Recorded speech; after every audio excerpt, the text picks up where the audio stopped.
গত 18 নভেম্বর শুক্রবার সকাল 9টায় তানজিমুল উম্মাহ ক্যাডেট মাদ্রাসার আয়োজনে মাদ্রাসা মিলনায়তনে বার্ষিক পুরস্কার বিতরণ অনুষ্ঠিত হয়। এতে প্রধান অতিথি হিসেবে উপস্থিত ছিলেন বাংলাদেশ মাদ্রাসা শিক্ষা বোর্ডের মাননীয় chairman professor AKM Saifullah. Tanzimul Ummah cadet মাদ্রাসার পক্ষ থেকে বাংলাদেশ মাদ্রাসা শিক্ষা বোর্ডের চেয়ারম্যান মহোদয়কে সম্মাননা স্মারক তুলে দেন হাবিবুল্লাহ মোহাম্মদ ইকবাল। সম্মানিত করার জন্য আমি মহান রাব্বুল আলামিনের নিকট কৃতজ্ঞতা জ্ঞাপন করছি, শুকরিয়া জ্ঞাপন করছি। সাথে সাথে বাংলাদেশ মাদ্রাসা শিক্ষা বোর্ডের পক্ষ থেকে এবং আমার ব্যক্তিগত পক্ষ থেকে তানজিমুল উম্মাহ ফাউন্ডেশন তথা তানজিমুল উম্মাহ ক্যাডেট মাদ্রাসা কর্তৃপক্ষকে আন্তরিক ধন্যবাদ, শুভেচ্ছা, কৃতজ্ঞতা এবং অভিনন্দন জানাচ্ছি। আমি অত্যন্ত অভিভূত। আমাদের যে শিক্ষার্থীগণ ইংরেজিতে এবং আরবিতে যে বক্তব্য পেশ করেছে, আজকে সারা বিশ্বে যে নতুন ইস্যু সৃষ্টি হয়েছে সেটা হয়েছে সন্ত্রাস এবং জঙ্গিবাদ।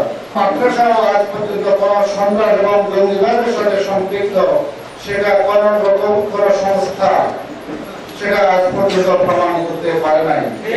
একটি বাংলাদেশ, একটি পতাকা, একটি সোনার দেশ তার স্বাধীনতায়, একটি বাংলাদেশ। তানজিমুল উম্মাহ ফাউন্ডেশনের চেয়ারম্যান হাবিবুল্লাহ মোহাম্মদ ইকবালের সভাপতিত্বে বিশেষ অতিথির বক্তব্য রাখেন গোপালপুর কামিল মাদ্রাসার প্রিন্সিপাল ডক্টর ফাইজুল আমিন সরকার আল মাদানী।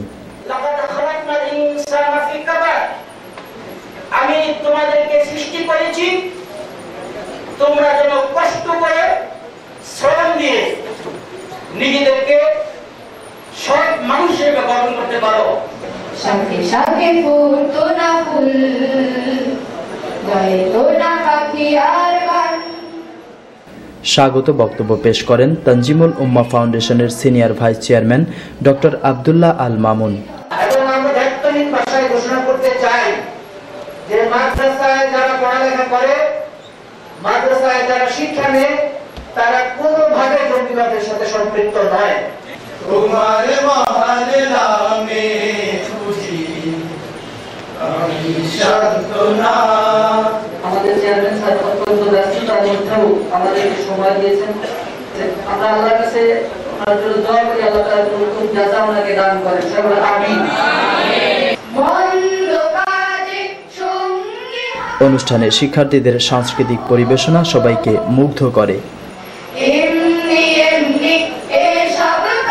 বর্তমান প্রিন্সিপাল HM আব্দুল্লাহ আল মামুন ছাড়াও তানজিমুল উম্মাহ ফাউন্ডেশন পরিচালিত প্রতিষ্ঠানসমূহের প্রিন্সিপাল মহোদয়গণ সহ ছাত্র, শিক্ষক, অভিভাবক মণ্ডলী এতে উপস্থিত ছিলেন।